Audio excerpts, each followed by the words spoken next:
Hey, I think I might know why people hate bubbly black girls. People really aren't used to the confrontational bubbly black girl. I guess black men find it weird when you're just like overly happy. I hate to say this, but as a member of the pretty bubbly black girl delegation, it doesn't get better. It doesn't get better.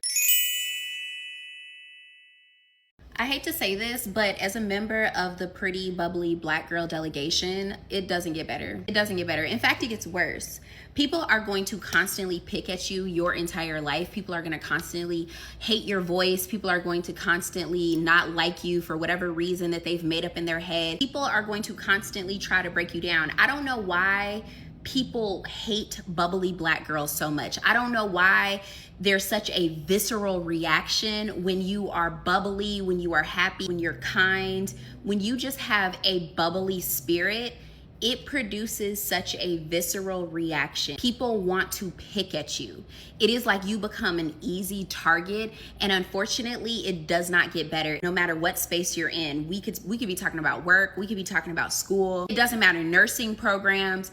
In every single group dynamic, the bubbly black girl becomes the target. People will see the bubbly black girl and they instantly feel like she hasn't had a hard time in her life. They feel like she hasn't gone through anything. It's like they always want to humble personalities like that. They feel like she hasn't gone through a hard enough experience, and so they want to give her that. And even people who have a position of power react like this, like your teacher could treat you differently. Classmates can treat you differently. Your own boyfriend or partner can treat you differently, all because in their head, they feel like you haven't had a tough enough experience. White bubbly girls do not get the same treatment because in a lot of people's heads, she's supposed to act like that. That's how she's supposed to act. But for a black woman, in their mind, you don't fit the angry black woman trope. So you have no business being bubbly. So when you come in happy and bubbly and energetic and sweet and kind, they want to break you down. You become a target for them. People become obsessed with the bubbly black girl. But do not allow yourself to be a victim. It just takes one time for you to make an example out of someone and they will never mess with you again. I remember I was in high school, my sophomore year. This girl used to mess with me every single day. She used to talk about my voice. She said I sounded like a white girl. She would talk about me all the time. She would talk about my clothes, everything, my hair. I used to get so much anxiety coming into fourth period because I knew that she was in there.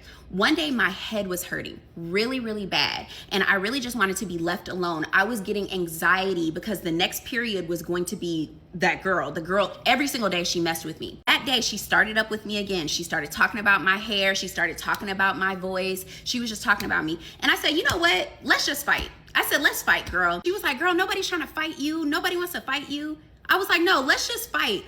In my head, I was like, I didn't even really want to fight either. I was not a fighter, but I'm like, you know what? This is the only way that she's going to leave me alone. We fought. It took the security to pull me off of this girl. I didn't realize, but I had all of this pent up anxiety and aggression, and I was taking it out on this girl. And when we got back from suspension, she never said anything to me. Nobody was making fun of me anymore because I stood up for myself. And it really just takes one good time. I'm not saying to fight people or to be violent with people, but it takes one good time for you to say, who you talking to? You make an example out of someone, other people in that group dynamic, they will see it too. And honestly, a lot of people just don't want that smoke. You start calling behaviors out and really getting serious, not joking, not laughing. When you get serious and start calling behaviors out, that's when people stop talking to you. In a workplace, in a classroom, in any setting, don't allow people to play with you. And I think this is where that whole "you're acting white" comment come in, because apparently if you're a black girl who is naturally bubbly, soft or expressive, somebody has to remind you that you're black. And it's like, why? Since when did happiness, kindness, or having a naturally cheerful personality become something that belongs to white girls? And what's interesting is that a lot of these comments actually come from other black people. People really aren't used to the confrontational bubbly black girl. And they assume because you like to bake, because you like to read, because you're narrow spicy, that you can also be played with. And then when they find out you're no one to play with, then all of a sudden it's, I told you she was fake. I told you she was phony. She's breaking character. No, sweetheart, she's multifaceted. You thought she smiled and she was happy all the time because she was playing a role, because she had an amazing life. Sometimes she does that out of spite for the life that she had before. She chose happiness. She could be demonic. And then when you find out that them sleeper cells can be woken up, now all of a sudden you sitting here shaking in your boots. Because a lot of y'all are passive aggressive. A lot of y'all are not used to directness. A lot of y'all like to play in people's faces. And y'all pick the people you want to play in their face based off of what you perceive them to be. You played yourself by trying to play that bubbly black girl. Whoop-de-doo. This one creator talking about it has inspired me to talk about what it's felt like to date black men as a whimsical, bubbly, neurodivergent black woman. I'm just gonna like try to make this real quick what love and dating has been like for me. One, constantly being told that something is wrong with me by black men because I am always happy and are smiling. Like legit, the amount of black men my entire life who have told me that they don't trust me or they thought something was wrong with me because I'm just always naturally in a good mood. If I got money every time someone told me that, you know, I'd be decently paid the fuck off. I guess black men find it weird when you're just like overly happy. I feel like it's because they assume that, you know, if you're like just a naturally bubbly and happy person, you haven't gone through shit. And then they get to know me and they realize like I've gone through the exact type of trauma they've gone through and or even worse. And I'm not as miserable and as like as them, and it, like, I guess it pisses them off even more. You know, also with being like autistic, like I was very easily manipulated like growing up in the past when it came to men, because I truly took what people said and did for me at face value. So if you told me something or if you did something for me, I believed you. Like, I took it for what it was. And it took me so long to realize, like, most people, especially neurotypicals, do not do and say what they mean, especially a man. Like, the amount of men that would say something to me and I would bring it up back to them and they'll be like, well, why did you take it so literally? Or I didn't mean it like that. And I'm just sitting there dumbfounded because I'm like, then why the fuck would you say it? Literally, like, every guy I feel like I've liked or have dealt with has basically manipulated me into doing it. And then blamed me for being manipulated. Also, with me being neurodivergent, I am naive, but I'm not stupid, and I'm also not a yes man. Black men, I've noticed, hated that shit. Hate that shit. They don't like, especially when a woman tells them that shit didn't make no sense. That shit was stupid. I have been called argumentative numerous times in my life, and the whole thing is I'm not even being argumentative. Like, I feel like if I'm arguing about a subject, I either know about the subject, I've no facts about the subject, or I have experienced the subject myself. Whereas black men, or men period, are just like, these are all my own thoughts and opinions, and my own thought and opinion is accurate without any proof or facts or evidence to back it up. So black men oftenly argue with me or try to like make me come across stupid, and when it doesn't work, they become hostile with me. Like, I've literally had a nigga lose his mind on me because I didn't agree with him that Batman was stronger than Superman, when in reality, like, of course he's fucking not, but, you know, catch my drift. And then like constantly being referred to as like a white girl by black men, when in reality I'm the most pro-black woman you will ever meet in your life. But because I guess I have interest and likes that go outside of like the typical box that society puts black women in, black men see me as whitewashed, when in reality I am a very just multi-dimensional black woman. And then lastly, being lusted after, because oh my god, I've never been able to like keep a nigga per se, but I've never had a problem getting niggas ever. And out of all the men I have like had try to pursue me, which is a lot, I'm not gonna sit here and flex. I'm not fucking ugly, you know, and I'm funny as fuck. Anyway, out of all the men that have tried to pursue me, only 2 of them did not attempt to try to have sex with me within the first like couple of days of meeting me. 2. Yeah, it's a hard life out here. Also, with being neurodivergent and autistic, I experience a lot of emotions. I experience feelings very deeply. I'm very passionate about my feelings. They also hate that shit too. Niggas hate that shit. It's hard knock life. She definitely nailed this one because I think a lot of people assume that if you're a black woman with a naturally bubbly personality, you must have had an easy life. Like you are always happy, you couldn't possibly understand struggle. But sometimes you've actually been through the most and you simply chose not to let those experiences take your joy away from you. I chose to be happy. I chose to become the best version of myself, regardless of what I have been through. And unfortunately, some people see that as being naive. They think because you're sweet, they can disrespect you or take advantage of you. It's such a weird feeling having moments of silence when you realize that something traumatic happened to you and like it clicks randomly. Like today at work, it hit me that I have been bullied my entire life for being a bubbly black girl. And it's like the little things that have happened to me that now in my adulthood, I guess I've slowed down enough, like through therapy and just understanding who I am and coming to grips with who God called me to be, where I'm able to identify really like weird and harmful things that have happened to me that for whatever reason I've ignored. And a lot of that has been rooted in my personality. Like, I'm a happy girl, okay? If you know me in real life, me and you are probably locked in because you met me that one time and we've been cool ever since. I have never had an issue meeting people, connecting with people. I've just always been that girl, to be honest. And now that I'm an adult, what? And now that I am an adult, that is a big word for Elmo. Okay, now that I'm a big girl, I find it so interesting that I've ignored those things. Like, girl, them girls have not liked you. Let's just sit in that. Like, if you can relate to just being a bubbly individual or just you have an attractive aura or personality, it's such a mind game because people are nice, nasty, like diabolical for no reason. And because your heart is like rooted in purity and you genuinely are just a good person, it's off-putting, even in adulthood. And unfortunately, the resources that are available to help women like myself, especially women of color, is just to like be more mean or be more closed off. And like, that's the opposite of me. I do think that it's important as you grow and evolve to establish healthy boundaries and to ask the Lord for discernment and wisdom. And like, I'm in that season now where I'm learning that while I have this disposition to be kind naturally, there are going to be people that I come in contact with who I have to be guarded around. Like, genuinely guard your heart. Guard your heart. However, I do believe that while you are guarding your heart, you are still able to be you. I don't know, y'all. It's just weird. I had to pull over because I'm like, oh, that girl ain't like me. And I'm just, good morning. Girl, she can't stand your joy. Ugh. Hey, I think I might know why people hate bubbly black girls. I just watched a video by Derisha White, and she was talking about how people are always trying to like take bubbly, happy, talkative black girls like down a peg.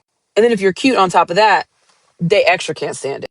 And as the girl who's always going to tell the joke, who's always going to talk, who's typically going to be the center of attention, who's going to take up space and do cartwheels in the middle of your event, yes, I will. I absolutely get it. And I have a few deep, unconscious psychological reasons as to why this might be happening. Humans are pattern detectors, and we like to use those patterns to make shortcuts, specifically schemas or heuristics. So we come up with an idea of what a thing, person, place is in our head, and we don't like to deviate. So if a person has a schema or heuristic of what a black girl is supposed to be, and you ain't that, it's alarming to them. And it calls for them to do mental work. And a lot of people don't want to do mental labor. So now they have to try to incorporate what it is they're seeing you do in their pre-existing ideas of what a black woman is. And some people are lazy and they don't want to do it. And they get mad and they just say, you must be something else. I don't like it. Another factor is people have their own shit. They have their own stuff that they're going through unconsciously. And we tend, as humans, to make assumptions of others based on the ways in which we think and we move through the world. And we tend to like to see that reflected back at us. You know how people say people would rather be right than happy? That's what that is. If they're miserable and they have a negative outlook on the world, they want that reflected back at them wherever they go. Because what happens is when somebody reflects back at them something other than that, it makes them uncomfortable. It reminds them that maybe they spent a whole lot of time worrying about a whole lot of shit that doesn't matter, or being angry about something that, look, this person seems to have figured it out, and it invalidates them and can really like result in a lot of rage that then they project outward to you because they want you to stop helping them realize that they're not okay because of something inside of them, not because this is just like how the world is. I like to talk about things at this level because a lot of times responses are like, oh, they're just jealous, they're just jealous, they're just jealous.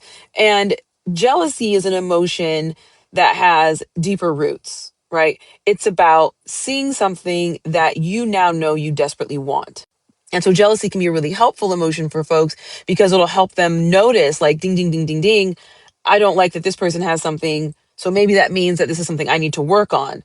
But when we just kind of casually talk about it, it just kind of ends up being like the end of the conversation. Like, oh, they're just jealous, move on.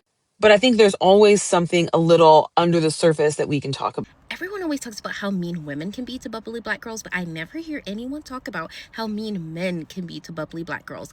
Let's get into this. I have so much to say, so much to talk about, and I want you to tell me if you can also relate. Flashback to 2020. I was in a relationship with this guy, and about our third or fourth date, I finally decided to bust out my normal style, which is hyper feminine, really girly. Leading up to this date, I always wore like regular woman clothes, literally borderline like baddie black girl clothes. And then on this date, I said, you know what? I'm gonna be fully myself because, we're going steady, right? And I'm gonna wear what I love to wear. So I decided to wear a Selkie baby doll dress because at the time I was extremely obsessed with baby doll dresses from Selkie. This one in particular was like the Monet watercolor print. If I have a picture, I'll flash it on the screen. And I was wearing a matching Chanel bag and matching Chanel sandals, Chanel earrings, super girly hairstyle, the works, super girly, right? So he picks me up, I get in his car, and I'm like, oh, you look so handsome. I love your outfit. He looks back at me and he goes, you look, childish. Excuse me? I pushed him on it and I was like, what do you mean? And he said, it's just your dress. It's something that children normally wear and you look really bubbly. And as somebody who often dated outside of my race, even before I got married, technically this guy wasn't outside of my race. He was half black, but anyway, that's besides the point. Men would match with me online and they would assume because I was a black woman that I was going to show up a certain way. But then when I would show up like in all pink, super frilly and super girly, they were like so angry. Like they were literally mad, especially when you're a dark-skinned plus size black woman. They assume all of the stereotypes about you. So when you show up in real life beating all of those stereotypes and you sound like me and I love jazz and classical music, they were just dumbfounded and they realized that they needed to step their game up, but they didn't have anything to step above where they were currently standing. So they would treat me like absolute basura garbage. Anyway, needless to say, me and this guy did not work out. But this is why I truly believe deep down in my heart, if you're a straight woman and you are dating straight men, you need to show up as girly as possible on the first few dates because it does help weed out losers. Because they realized, okay, she's wearing Chanel, she's wearing what looks like an expensive dress, not Fashion Nova. I still do wear Fashion Nova, okay? No offense to the Fashion Nova girlies or SHEIN girlies, right? They realize you cost coin, and when they don't have it or they don't want to spend it, they will mistreat you or they will just not call you back. And I'd rather them just not call you back. So don't hide yourself from men, especially if you're a bubbly black girl. Be bubbly. Be yourself.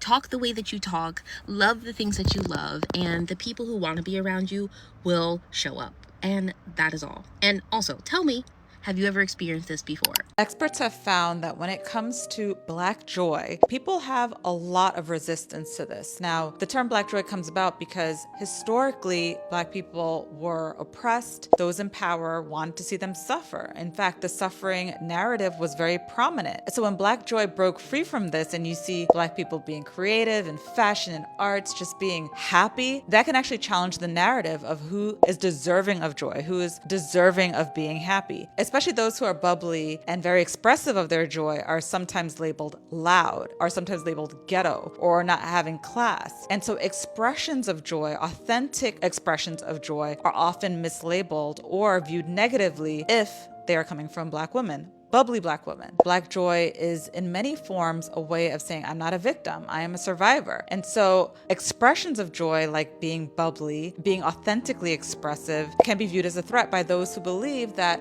again, you're not entitled to that joy. So the bottom line is that people are going to criticize you whether you're happy or miserable. So you might as well be happy. I think this brings a completely different perspective to the whole conversation about being a bubbly Black girl, because it really shows that this goes deeper than just not liking someone's personality because they're Black, or not liking their personality because it does not meet your stereotypes of Black people. There's a history behind the way Black joy has been perceived and policed. So when you are openly expressive, happy, creative, and unapologetically joyful, as well as unapologetically yourself, you are challenging the stereotypes that have been placed on Black people for many generations.